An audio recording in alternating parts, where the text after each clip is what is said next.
అహ్మదాబాద్లో సౌత్ ఆఫ్రికాతో అసలైన సూపర్ 8 యుద్ధానికి ముందు టీమిండియా డగౌట్లో ఒక పెద్ద తుపాను చెలరేగుతోంది. నెదర్లాండ్స్ మ్యాచ్ తర్వాత అసిస్టెంట్ కోచ్ మరియు బ్యాటింగ్ కోచ్ ర్యాంటన్ డొషెట్ ప్రెస్ కాన్ఫరెన్స్ లో చేసిన ఒక చిన్న కామెంట్ ఇప్పుడు సోషల్ మీడియాలో పెద్ద రచ్చకు దారితీసింది. మన టాప్ 3లో అభిషేక్ శర్మ, ఇషాన్ కిషన్, తిలక్ వర్మ ఇలా ముగ్గురు లెఫ్ట్ హ్యాండర్లే ఉండడం వల్ల ప్రత్యర్థులకు మనల్ని రీడ్ చేయడం చాలా ఈజీ అయిపోతుందని ఆయన అన్న మాటలే ఇప్పుడు సంజు శాంసన్ ఫ్యాన్స్ కి ఆశలు రేపాయి. దీంతో సోషల్ మీడియా మొత్తం సూపర్ 8లో తిలక్ స్థానంలో సంజు వచ్చేస్తాడు అంటూ రచ్చరచ్చ చేస్తున్నారు. మరి వాళ్ళందరూ అనుకుంటున్నట్లు నిజంగానే తిలక్ వర్మను పక్కన పెట్టి సంజును తీసుకొస్తారా అనే విషయాన్ని ఇప్పుడు మనం విశ్లేషిద్దాం.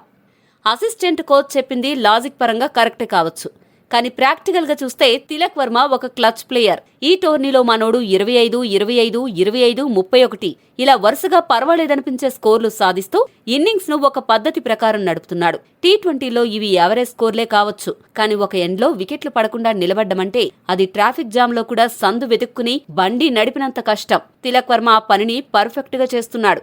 ఇక సంజు శాంసన్ విషయానికొస్తే మనోడు ఓపెనింగ్ లో కింగ్, కానీ వన్డౌన్లో మాత్రం ఇప్పటిదాకా తనేంటో ప్రూవ్ చేసుకున్న సందర్భాలు చాలా తక్కువ. ఒకవేళ నెంబర్ 3 పొజిషన్ స్టాట్స్ చూస్తే తిలక్ వర్మ అక్కడ పక్కాగా ఫిట్ అయ్యాడు. గతేడాది సౌత్ ఆఫ్రికాపై వరుస సెంచరీలు బాది రికార్డులు సృష్టించింది ఇదే తిలక్.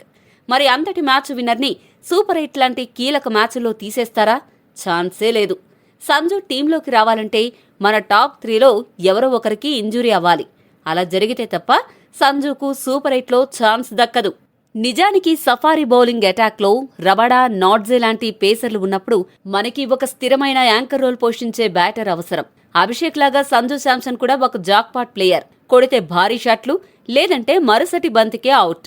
అది టీంకి పెద్ద దెబ్బ అవుతుంది. కానీ తిలక్ వర్మ మాత్రం నిలకడగా ఆడుతూ ఇన్నింగ్స్ ని ఒక పక్క సినిమా ఇంటర్వెల్ బ్యాంగ్ లాగా తీసుకెళ్లగలడు. అందుకే సూపర్ 8లో సఫారీలతో జరిగే పోరులో తిలక్ ప్లేస్ కి ఎలాంటి ఢోకా లేదు. సూపర్ 8లో మన బ్లూ ఆర్మీ ఈ 3 లెఫ్ట్ హ్యాండర్ల పవర్తో సఫారీ నడ్డి విరిచి కాలర్ ఎగరేయడం ఖాయం. మీ దృష్టిలో సూపర్ 8కి వన్ డౌన్ బ్యాటర్గా తిలక్ స్థానంలో సంజు రావడం అవసరమా? మీ అభిప్రాయాన్ని కామెంట్ చేయండి.